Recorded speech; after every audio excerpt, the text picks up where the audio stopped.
You are staring at a glowing screen. The numbers are finally green. You have entered a winning trade.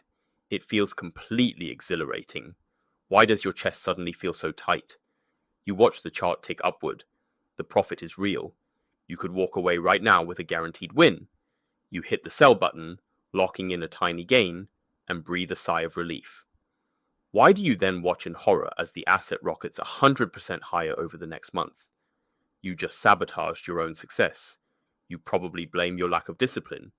You tell yourself you just need to be more patient next time. But the real answer is far stranger. It is a biological glitch hardwired into your nervous system. For 99% of human history, your ancestors did not have bank accounts. They lived as hunter-gatherers on the dangerous, unpredictable savannah. Survival was a daily, brutal game of margins. Imagine your ancient ancestors finding a bush heavy with ripe, sweet berries. Do they grab a handful and run, or do they stay to strip every last branch? Staying risks a confrontation with a predator who is also looking for food. Leaving guarantees they survive to see tomorrow. In the prehistoric world, securing a small, immediate win was always a superior strategy. Risking an existing gain for a slightly larger gain usually resulted in death.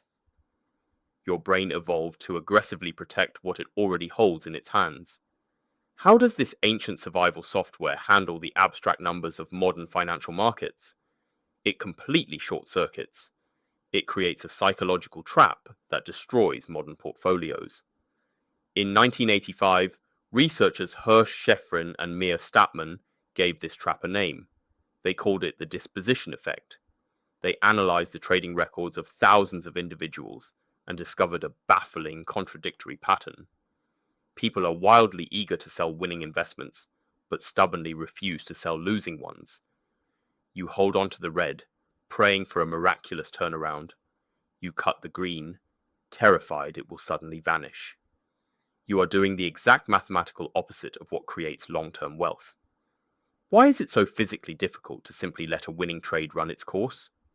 The answer lies in the harsh mathematics of human misery. Nobel laureate Daniel Kahneman and his research partner Amos Tversky unlocked this mystery with their groundbreaking work on prospect theory. They proved that human beings do not evaluate numbers rationally or objectively. You process numbers emotionally, constantly comparing them to an internal baseline. They discovered the powerful concept of loss aversion.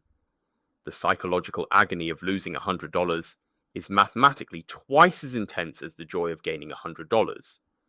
When your trade enters into profit, your emotional state completely changes. You are no longer feeling the pure joy of the initial win. Are you actually trading to build wealth, or are you just trading to avoid future pain? Once you accumulate unrealized gains, your brain immediately views those gains as your new permanent baseline.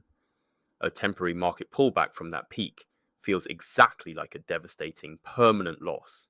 Your brain literally treats these fluctuating numbers on a screen as a physical threat to your life. Neuroscientist Dr. Brian Knutson mapped this exact process using fMRI brain imaging. He watched what happens inside the human brain when people take financial risks and face uncertain outcomes. When participants anticipated a financial reward, a deep brain structure called the nucleus accumbens lit up with a massive hit of dopamine. But when they faced the potential loss of that reward, a completely different region called the anterior insula fired up. The anterior insula is the exact same brain region that processes physical pain, profound disgust, and the feeling of choking. What happens inside your skull when your winning trade starts to pull back? Your insula begins to scream. Your nervous system generates the exact same neurological signals as if you were eating rotten food or standing on the precipice of a cliff. The anxiety builds rapidly in your chest. The psychological discomfort becomes utterly unbearable. Hitting that sell button is not a logical financial strategy. It is an act of desperate neurological self-defense. You are clicking sell simply to make the physical pain stop. You are not lacking discipline or intelligence.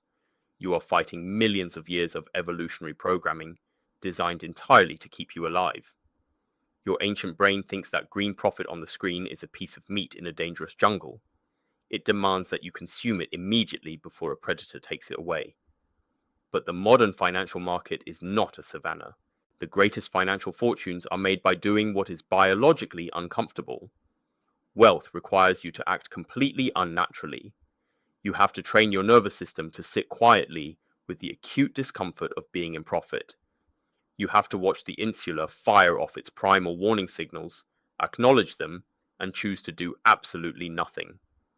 This is what separates the seasoned professionals from the emotional amateurs. They do not experience less fear or less anxiety than you do. They have simply built an internal observer that watches their own biological panic from a distance. They recognize the urge to flee for what it actually is. Can you learn to observe your own mind without instinctively obeying it? Trading is not a test of your financial knowledge. It is the ultimate test of your emotional regulation.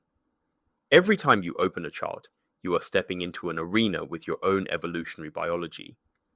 The goal is not to eliminate your ancient instincts, because that is impossible. The goal is to recognize them, thank them for trying to keep you safe, and then politely ignore them. The next time you are in a winning trade, pay close attention to your body. Notice the tightness in your chest and the rapid beating of your heart. Recognize it as an ancient echo from a world that no longer exists. You do not have to run away. You are just staring at a screen. The numbers are finally green. Ali.